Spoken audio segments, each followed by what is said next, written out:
C'est le temps de penser aux bons vœux de fin d'année, mais sous quelle forme? Carte virtuelle, carte papier ou encore la carte personnalisée commandée sur Internet?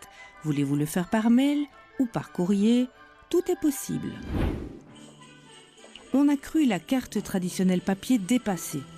Eh bien, ce n'est pas tout à fait le cas. C'est encore pas mal de succès, ouais. On en vend encore pas mal. Disons que par rapport aux autres années, ça se vend un petit peu moins bien, d'année en année.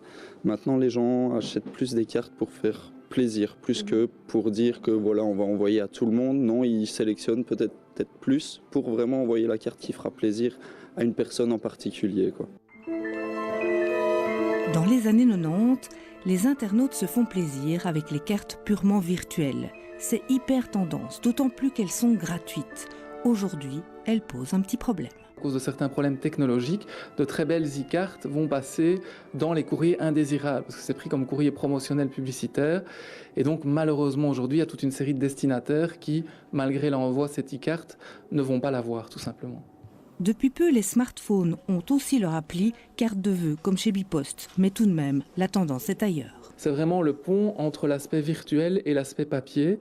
Donc les gens ont à leur service des versions web ou des versions utilisables sur smartphone ou mobile qui leur permettent de vraiment personnaliser leur carte, qui ne va plus être simplement une e-carte, mais qui va devenir une carte matérialisée qu'on va recevoir dans sa boîte aux lettres à la maison.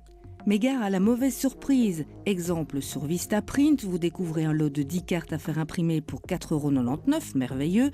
Vous téléchargez votre photo, vous choisissez votre format, vous écrivez votre gentil petit mot, mais à l'arrivée, c'est la désolation. La facture a nettement grimpé. Il y a toute une série, comme on le voit derrière moi, de surcoûts qui peuvent arriver, notamment en termes de livraison. Si vous voulez de la rapidité, on va la payer. On arrive très vite à 3 fois le montant qui était annoncé au départ. À vous de choisir finalement, en sachant une chose. La plupart d'entre nous préfèrent découvrir dans sa boîte aux lettres ou sous le sapin une belle carte personnalisée manuscrite. Alors faites le vœu d'en recevoir.